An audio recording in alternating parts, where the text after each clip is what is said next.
Washington laanta afka Soomaaliga idaacada VOA oo aad ka dhageysanaysaan mowjadaha gaagaaban iyo hirarka FM-yada ee magaalooyinka qaar iyo caalamka oo dhan oo aad nagala socotaan boggeena voasomali.com.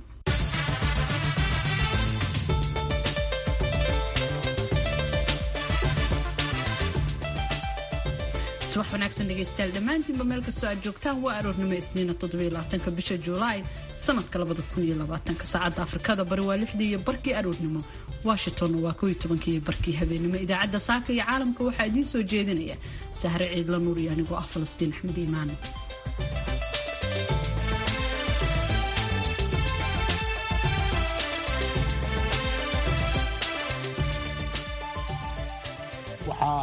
iyadoo oonan eedayn loo soo jeedin iyadoo ajandaha aan lagu darin iyadoo oo aanan loo codaynin ayuu gudoomiyaha baarlamaanka wuxuu ku dhawaaqay in uu xilkii uu ka qaado.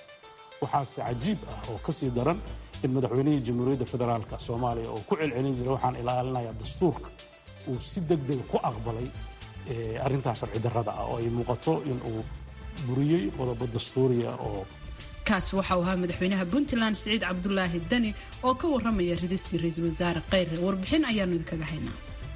qodobada kale aad idaacadeena ku maqli doontaana waxaa kamid ah dowladda Jarmalka oo soo qaaday 80 qof oo qaxooti ah oo ay Soomaaliya ku jirto. xaalado adag oo horyaala dib u doorashada madaxweyne Trump ciyaarihii iyo qodobo kale ayaad maqli doontaan marka horese ku soo dhawaada warkii caalamka. Sahre Ciidla Nuur ayaa noo haysa.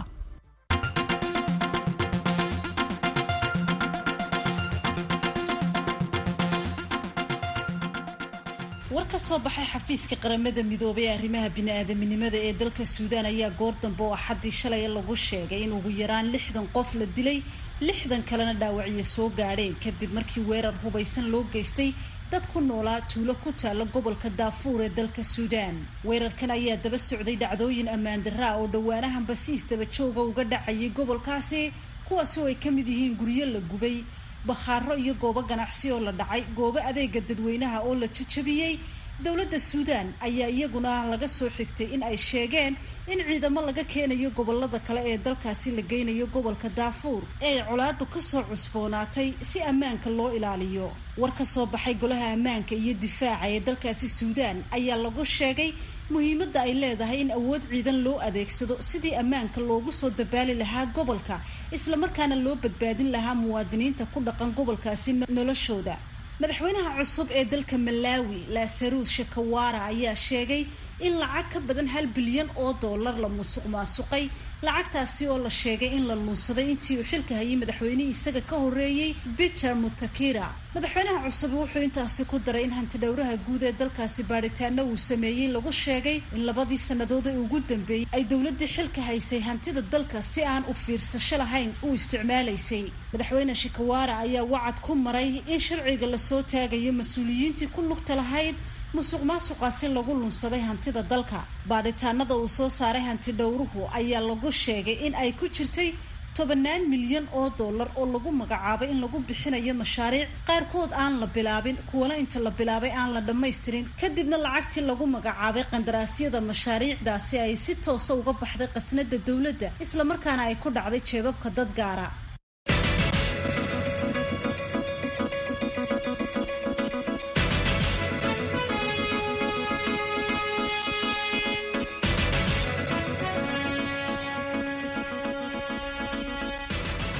mahadsanid Sahre Ciidla Nuur oo warkaasi nala socodsiinaysay. halkaad nagala socotaana waa VOA Washington.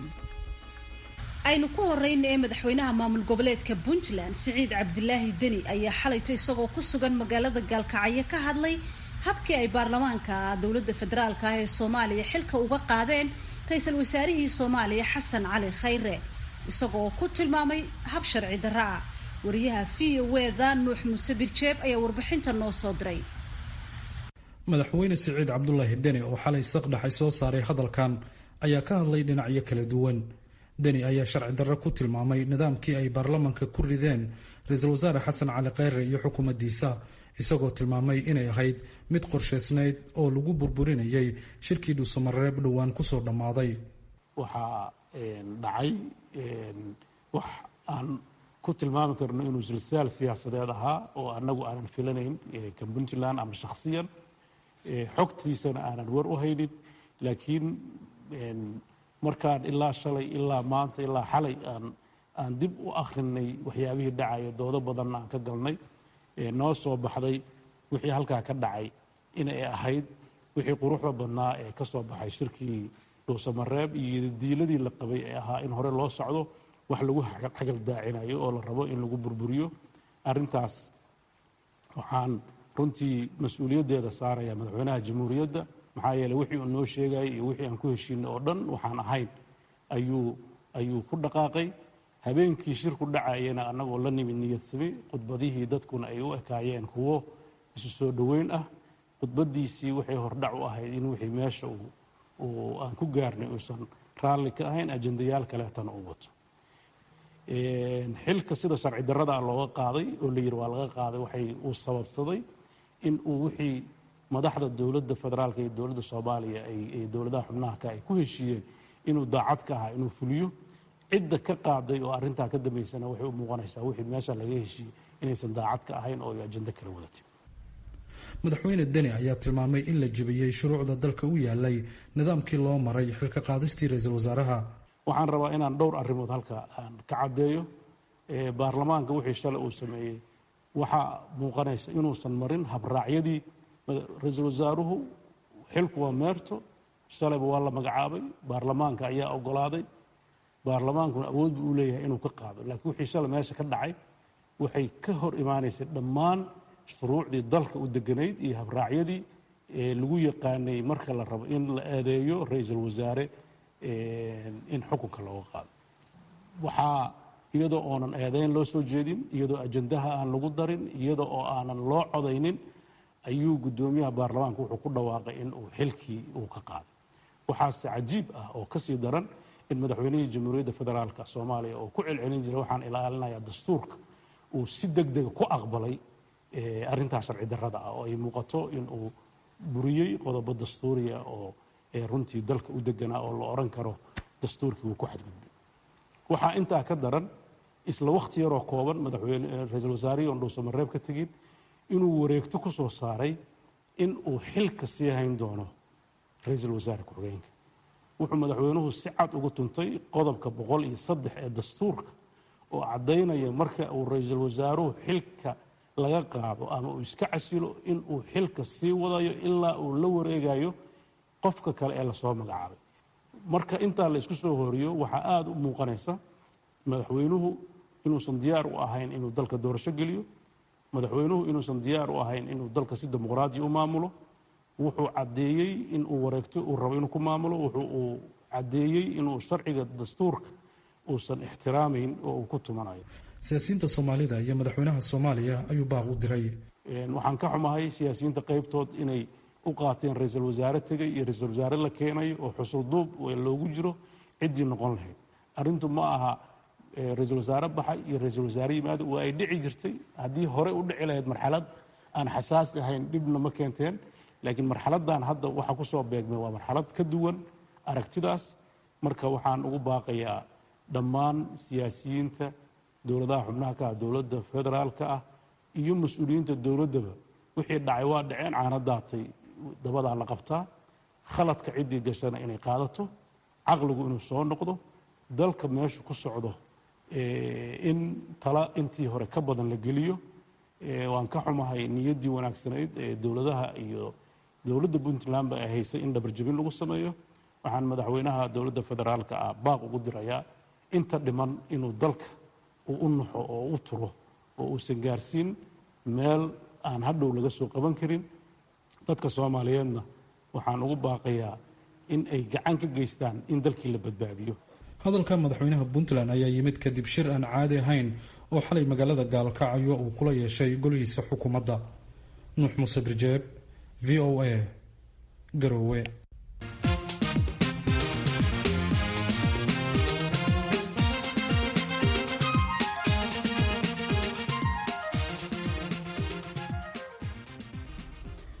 dowladda Jarmalka ayaa toddobaadkan soo qaaday in ka badan 80 qof oo qaxooti ah oo ay dad Soomaali ahna ku jiraan. Jarmalku wuxuu sanadahan dambe noqday dalka ugu badan ee qaxootiga iyo magangalyo doonku ay soo galaan, inkastoo ay joogaan kumanaan qof aan sharci haysan oo gudaha dalkaasi ku sugan muddo sanado ah. Dhalinyaro badan oo Soomaali ah oo tahriib ku gala wadankaasi ayaa tilmaamaya inay la kulmeen wax ka duwan hamigii ay niyadda ku hayeen markii ay safarada tahriibka soo galayeen. geeska kalena waxaa soo badanaya dilalka iyo gacanka hadalka ay Soomaalida dhexdooda isku geysanayaan. Sahre Ciidla Nuur ayaa warbixin arrimahan ku saabsan noo diyaarisay. mahadsanid Sahre Ciidla Nuur oo warbixintaasi noo soo diyaarisay nalana socodsiinaysay. dalka Jarmalka oo waayadii hore ka mid ahaa wadamada aadka u xidhxidhan ee ay adag tahay in lagu soo dhaweeyo dadka soo galootiga ah ayaa sanadahan ugu dambeeyay noqday mid ka mid ah wadamada reer Yurub kuwa ugu badan ee qaabila qaxootiga magangeliyo doonka iyo dadka tahriibayaasha ah ee dalkaasi sharci darrada ku gala balse marka dambe sharciye ka hela. Maasim Axmed Cawaale oo ah suxufi degan dalka Germany ayaa iiga waramay isbedelka dhinaca qaxootiga ee dalkaasi ku yimid iyo hababka kala duwan ee ay maraan dadka ay qaxootinimada dawladda ku qaabisho iyo kuwa iska dhiiba gudaha dalkaasi. Walaal Saaciid marka hore aad baan idin salaamayaa adiga iyo idaacadda fiyo dhamaantiinba. waana run sida aad ka dhawaajisay wadanka Jarmalku wuxuu ka mid ahaa wadamada aadka u xidhan, laakiin siyaasadda ra'iisul wasaaraha wadanka Jarmalka Angela Merkel muddadii ay xilka haysay waxay moodaa Jarmalku inuu aad u furfurmay dadka soo galootiga waxay wadankan ku soo kordhiyeen tusaale ahaan cashuur fara badan oo waxay dhaqaajiyeen bal oran karaa kobaca dhaqaalaha ay ka qayb qaateen. maalmihii ugu dambeeyay dowladda Jarmalku waxay 80 ruux oo badan caruur xanuunsanaysa iyo waalidkood ee ka soo qaaday wadanka Greega kuwaasina waxaad gacanta ku haysa dowladda. dhinaca kale marka laga eegana dadka inta badan dhaleeceeya dadka soo galootiga ahi waxa ay sheegaan in maxaan ku rahday wadankooda duulaan lagu soo qaaday qaarkood siyaabo kala duwan oo hadallo negative ah oo markaasi ay ku diidan yihiin oo ay ku dhaleelayaan Angela Merkel tusaalahan ra'iisul wasaaraha wadanka Jarmalka. waan gartay Maasimo marka dhacdada ugu dambeysay ee dadka lagu soo qaaday dadkaas dad Afrikaan ay ahaayeen dad Carab ay ahaayeen dadka la soo qaaday doraato waxay u badnaayeen wadamada tusaalahan oo kale Carabta iyo Afghanistan waxaa ka mid ahaa sidoo kale 6 ka mid ah waxay ahaayeen Soomaali. kasakow dadka ay dawladda wadanka Jarmalku u ogolaatay inay qaxootinimo ku soo galaan dalkaasi amaba ay ka soo qaado xiriyaha qaxootiga ee wadamada dibadda ka sidoo kale waxaa jira kumanaan tahriibayaal oo dalkaasi ku soo galo hab dhuumasho ah kadibna gudaha dalkaasi ka dalbada magangeliyo kuwaasi oo qaarkood sharciyada si fudud ku helaan halka kuwa kalena ay sanado badan la dhibaatoodaan sidii ay ku heli lahaayeen sharci ay wadankaasi ku deganaadaan. waa kan mar kale wariye Maasim Axmed Cawaale. walaal waxa u dhaxeeya imka dadkaasi la soo qaaday dawladda ayaa kafaalo qaadaysa oo noloshoodii iyo maxaan ku raadayay arrimahoodiiba galaysa, laakiin dadka iyagu soo galay waxa laga yaabaa dadka qaar soo galay oo wadamada Yurub aan iyagu wax faraha ku lahayn in Jarmalku haddana uu sharciyada ku adkeeyo oo marka ay dhibaato ka qabsato muddadii ay sharciyada wadanka Jarmalka helayeen ama deganaanshaha wadanka Jarmalka muddo dheer ku qaato. waxaa jira dad fara badan oo muddo 5 sano ah ama ka badan ilaa iyo hadda aan deganaansho haysan ama sharciga heera wadanka Jarmalka, inkastoo qaarkood loo ogol yahay dadka iyagu Jarmalka soo galay inay shaqaystaan halka qaar kalena kuwa tusaale ahaan calaamada celisku ay ka saaran tahay ee loogu talagalay in dib loo celiyo wadamada Yurubta lagu celiyo ayagana dhibaato ka haysato in aanay shaqayn karaynin ama aanay wax baran karaynin kaliya ay sugaan waqtigii la qaadi lahaa. sidoo kale waxaa jira dad iyagu Jarmalka soo galay oo nolol wanaagsan ka samaystay mustaqbal wanaagsan ka helay waxbarasho ka helay. waxaad arkaysaa dad Soomaali ah oo meel fiican gaaray tusaale ahaan 4 sano 5 sano joogay iyo qaar iyagu waqtigii uu ku adkaaday diidmo fara badanna la siiyey. marka wadankani wuxuu yaqaanaa qofka haddii diidmo la siiyo jaanis kale ayaa loogu yeedhaa kadibna waxaa laga yaabaa in diidmo kale lagu celiyo. marka macnaheedu waxa sharcigu u dalbanaya in loo diido yani in wadanka uu sii joogaba in loo diido lagu dhaahdo yani waa lagu celinayaa dacwadaadii kuma anaqan. dhibaatooyinkaasi dhinac walba way noqon karaan inkasta oo wadanka Jarmalku uu eego qofka dacwadiisa. wiilkan oo magaciisa iyo naanaystiisa ku soo gaabiyay Khaliif Suldaanka wuxuu ka mid yahay dhalinyarada Soomaaliyeed ee dalkaasi soo galay balse ay muddo ku qaadatay inuu sharciga helo inkasta oo uu shaqaysto. magacaygu waa Khaliif Suldaanka ku nool Germany caasimadda Berlin.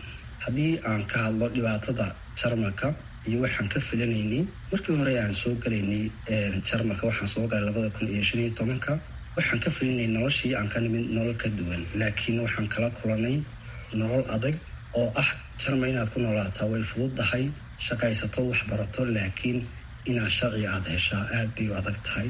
inay 100 sano ku hayaan oo ay ku siiyaan way fududahay, laakiin inay sharci ku siiyaan agtooda kama fududa.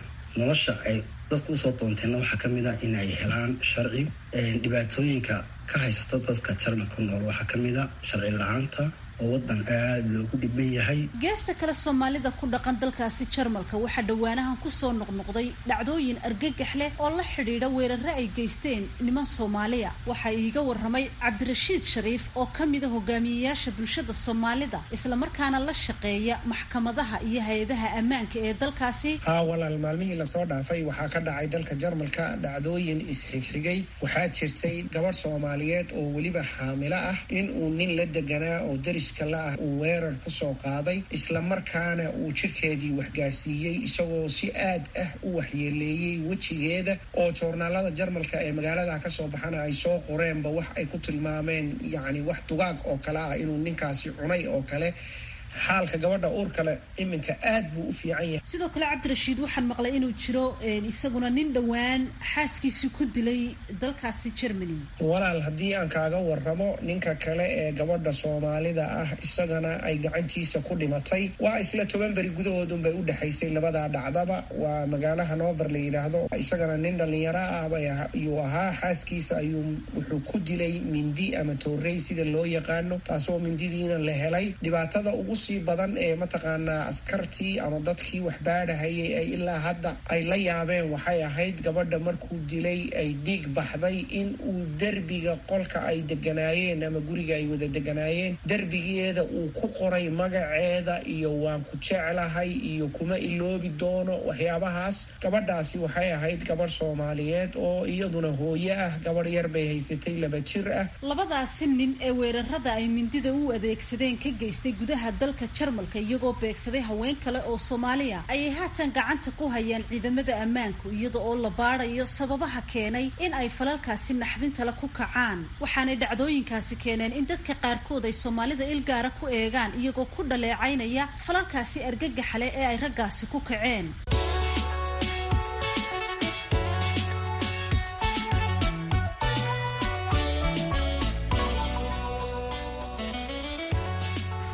xiriirka u dhaxeeya dawladaha Mareykanka iyo Shiinaha ayaa dhawaanahan sii xumaanayay iyadoo toddobaadkii horena ay xaaladdu cirka isku shareertay markii labada dalba ay xidheen qunsuliyadihii midba kan kale uu ku lahaa magaalooyin ku yaala wadamada Mareykanka iyo Shiinaha. arrintan ayaa ku soo beegmaysa iyadoo ay dawladda Mareykanku isku diyaarinayso doorashada madaxtinimada ee bisha Noofambar ee sanadkan 2020. arrimahaasi ayay Filistiin Axmed Iimaan ka wareysatay Faysal Dari oo ka tirsan xisbiga jamhuuriga kuna sugan gobolka Minnesota. ugu horeyna waxay weydiisay bal sida haatan xaalka diblomaasiyadeed yahay. in run ahaantii Falastiin haddaan eegno haatan halka uu marayo in xiriirka u dhaxeeya dalka Shiinaha iyo Mareykanka wuxuu marayaa meel xun.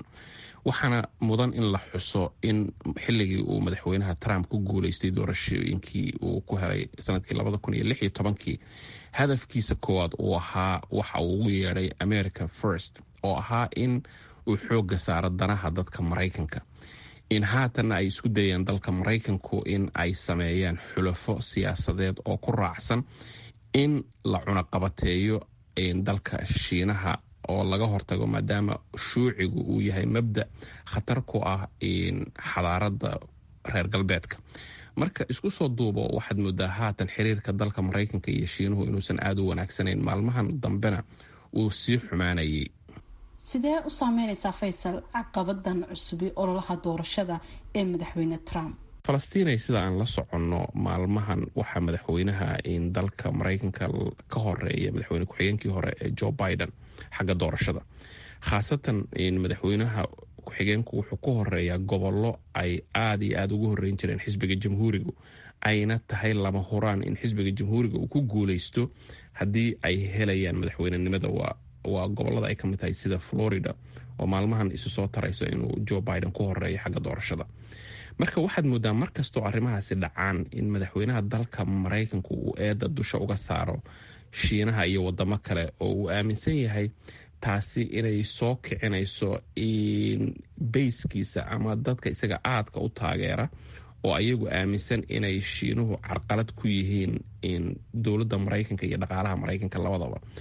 marka waxaa dhab ah haddii dalka shiinaha iyo maraykanku siyaasadiisu ay sii murugto in ay taasi carqaladeyn karto dhaqaalaha dalka maraykanka, waxna u dhimi karto doorashada madaxweynaha Trump uu dib ugu soo noqdo sanadka 2020. jimcihii suuqyada labada wadan waxaa laga dareema hoosu dhac uu keenay xiriirkan xumaaday ee shiinaha iyo maraykanka. saameyn intee leeg ayaa la filayaa maalmaha soo socda in xiriirka labada dal ee xumaaday uu ku yeesho dhaqaalahooda gaar ahaan iyo guud ahaan dunidaba? waxaan aragnay jimcihii Falastiinay markii ay ku dhawaaqeen shiinuhu inay ayaguna ay ka aargudan doonaan arintii ay sameeyeen maraykanku ee ay ku xidheen qunsuliyadii magaalada Houston, oo ayaguna ay xidheen qunsuliyad yar oo ku taala dhinaca koonfurta dalka shiinaha. in hoos u dhac yare ku yimi suuqyada xorta ah ee lagu ganacsada, ha ahaato ama kan dalka shiinaha ku yaala ama kan maraykanka ee New York. sababta dad badani ay aaminsan yihiin ayaa ah tallaabooyinka ay dowladda shiinuhu qaadayso ayaa ah mid ku dhisan taxadar. siyaasiyiinta iyo madaxda ugu sarreysa dalka shiinaha ayaa aaminsan tallaabooyinka uu Trump qaadaya inay yihiin kuwa ku salaysan ama ku qodobaysan sidii uu heli lahaa inuu dib ugu soo noqdo doorashooyinka. marka shiinaha ayaa si taxadar leh uga jawaabaya iyagoo aan doonayn inay aada u sii murgiyaan xiriirka labada dal ka dhexeeya 3 bilood ee nagu soo beegan ee ka dhiman doorashooyinka. marka waxaad moodaa inuu saameyn ku sameeyay aan xoog badnayn, laakiin haddii ay sii murugto waxaa dhab noqonaysa suuqyada xorta ah iyo ganacsiga labaduba inay saameyn weyn ku samayn doonaan xiriirka sii xumaanaya ee u dhexeeya dalka shiinaha iyo maraykanka. marka laga soo tago arinta shiinaha waxaa jira culays guud oo ka jira xilligan dib u doorashada madaxweyne Trump. culaysyadaasi waxay salka ku hayaan xanuunka coronavirus. haddaba muxuu u baahan yahay madaxweyne Trump si uu 4 sano oo hor leh xilka u sii hayo? run ahaantii Falastiinay madaxweynaha dalka maraykanka waxaan ognahay in uu rajo weyn markii hore ka lahaa inuu dib u soo noqdo 4 sano. waxyaabaha lafdhabarka u ahaa doorashada uu ku jiray madaxweynaha dalka maraykanka Trump inuu dib ugu soo noqdo waxaa ugu muhiimsanaa dhaqaalaha, shaqooyinkii uu soo celiyey, in uu dalka maraykanka ka dhigay dal awoodiisii hogaamineed uu adduunka ku lahaa inay dib usoo noqonayso rajadii laga lahaa. laakiin haddaan xaqiiqda fiirino ama dhinaca kale aafadan cudurka coronavirus waxay keentay inay dhaqaalihii burburiso, shaqooyinkii dalka maraykanka hoos u dhaci ugu xumaa uu ku yimaado, dalka maraykanka himiladii laga lahaa inay adduunka hoggaan u noqdaanna ay sii daciifayso. marka waxyaabahaasoo dhan marka laysku soo duubo waxay kutusaysaa rajada uu madaxweynaha maraykanku leeyahay inay aada u adag tahay. runtiina saadaasha dhabta ee dad badani ay hadda sheegayaan ayaa ah inay sii xumaanayso madaxweynaha maraykanka rajadiisu inuu kusoo noqdo madaxtinimada dalka maraykanka. marar badan waxaa dhacda bisha 10aad oo haatan 2 bilood inaga xigto in ay tahay marka ugu wanaagsan ee la saadaalin karo in cidda hogaanka saxa haysa. marka weli ma hubno in uu soo noqon karayo in kale, laakiin sida ay u badan tahay hadda waa laga horeeya. weliba waxaa aada loogaga horeeya saan hore usoo sheegnay gobollo in ayagu ay aada ugu horeyn jireen xisbiga jamhuuriga sida Florida iyo gobollo kale. kaasi wuxuu ahaa Faysal Dari oo ku sugan gobolka Minnesota ee dalka Maraykanka, waxaan u waramayay Falastiin Axmed Iimaan. markana dhageystayaal ku soo dhawaada ciyaarihii iyo Maxamuud Masaade.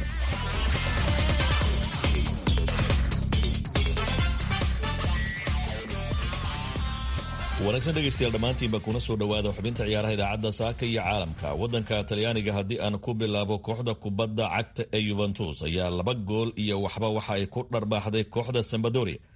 ciyaaryahan Cristiano Ronaldo ayaa 2daasi gool mid ka mida u dhaliyey kooxda Juventus, waxa uuna suuro geliyey kooxdu in ay ku guulaysato horyaalka waddanka talyaaniga 9 mar oo xidhiidha. ciyaaryahan Cristiano Ronaldo ayaa dhinaca kale waxa uu dhaliyey goolkiisii 31aad, sidoo kalena waxa uu dhaliyey goolkiisii 10aad tan iyo sidii looga soo noqday xanibaadii cudurka coronavirus. ciyaaryahan Cristiano Ronaldo oo 35 sano jira ayaa ciyaarta dabadeed waxa uu sheegay inuu koobkan u hibeynayo taageerayaasha kooxda kubadda cagta Juventus oo uu sheegay in ay dhibaato fara badan kala soo gudboonaatay cudurka sida lama filaanka dunida u saameeyey ee coronavirus. Cristiano Ronaldo waxa uu sheegay inuu aada ugu faraxsan yahay in ay kooxdiisu ku guulaysato horyaalka wadanka talyaaniga. macalin Sarri, macalinka kooxda kubadda cagta Juventus, oo dad fara badan ay ka cabsanayeen in uu noqdo macalinkii guuldaradii ugu horeysay in muddo ah kooxdiisa gaarsiiya, ayaa isaguna ka badbaaday inuu koob la-aan dhigo kooxda Juventus, waxaana haatan isaga iyo kooxdiisu ay u dabaaldegayaan horyaalka wadanka talyaaniga iyadoo 2 kulan ay ka dhiman yihiin horyaalka. dhinaca kale, kulamo adag ayaa habeenkii xalay ahaa iyo shalaytaba layskaga hor yimid horyaalka wadanka talyaaniga. kooxda kubadda cagta ee Bologna ayaa 3-2 waxay ku dharbaaxday kooxda Lecce, halka Cagliari gurigeeda lagu dubtay oo Udinese ay 1-waxba ku martay. kooxda kubadda cagta ee Verona oo gurigeeda ku ciyaaraysay gool ayay dhalisay, laakiin 5 gool ayaa dusha loo saaray. ciyaaryahan Ciro Immobile oo ka mid ah xidigaha wadanka talyaaniga ayaa waxa uu ahaa xidigihii sida weyn habeenkii xalay ahaa wacdaraha u dhigay oo 2 gool ayuu u dhaliyey kooxdiisa. taasina waxay u suuro gelinaysaa xidigu inuu Cristiano Ronaldo dhinaca gool dhalinta ka sare maro 3 gool oo 34 gool ayuu isagu haatan leeyahay. kulamada kale, kooxda kubadda cagta ee Roma ayaa 2 gool iyo 1 ku martay kooxda Fiorentina, halka Spal iyo Torinona ay 1-1 iskula agdhaceen. wadanka Ingiriiskana waxaa la ciyaaray kulankii ugu dambeeyey horyaalkaasi oo kooxuhu 1 mar ay wada ciyaareen. cusid mudan in kooxaha qaar ay ka cararayeen ku noqoshada ciyaaraha heerka labaad, halka kuwa kalena ay u xafiiltamayeen sidii ay ugu soo bixi lahaayeen koobka qaaradda Yurub ee Champions League. horyaalkan horey loogu kala baxay oo kooxda kubadda cagta ee Liverpool ay ku guulaysatay. kooxda kubadda cagta ee Watford oo booqatay guriga Arsenal ayaa sagxadda la dhigay, waxayna ku noqonaysaa ciyaaraha heerka labaad ee wadanka Ingiriiska kadib markii habeenkii xalay ahaa 3-2 lagaga badiyo Arsenal ay ku guulaysatay. ciyaaryahan Aubameyang ayaa goolashaasi 2 ka mid u dhaliyay kooxda kubadda cagta Arsenal, laakiin gool dhalinta waa laga qaaday oo Jamie Vardy ayaa 23 gool ku qaaday gool dhalinta horyaalka wadanka Ingiriiska. Burnley waxaa ka badisay Brighton, laakiin kooxda kubadda cagta ee Aston Villa ayaa badbaaday oo West Ham United waxa ay la gashay 1 gool iyo 1. kooxda kubadda cagta ee FC Bournemouth oo iyadu badisay laakiinse natiijooyinkoodu ay ku xirnaayeen kooxaha kale ayaa badbaadi weysay, walow ay guul kala tagtay guriga Everton. haddana iyada Watford iyo Norwich waxa ay ku biirayaan ciyaaraha heerka labaad ee wadanka Ingiriiska. dhegeystayaal, xubinta ciyaaruhuna waa naga intaa. tan iyo kula dambe waa masxabo ila sidaay nabadgelyo. haatana dhinacii heesaha ayaynu jaleecaynaa. fanaanada Nimco Yaasiin Caraale iyo mid ka mid ah heesaheeda aynu ku wada nasanno.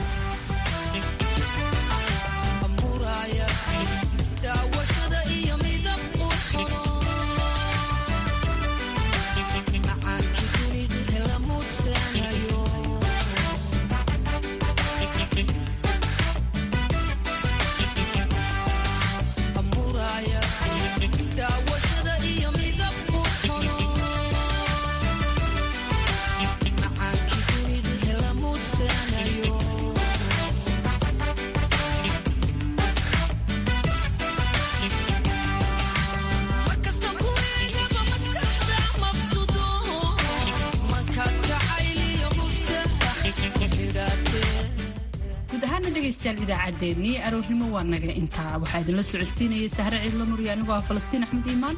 waa isku dubaridkii Bashiir Abikar. intaan mar kale kulmi doonana nabadgelyo.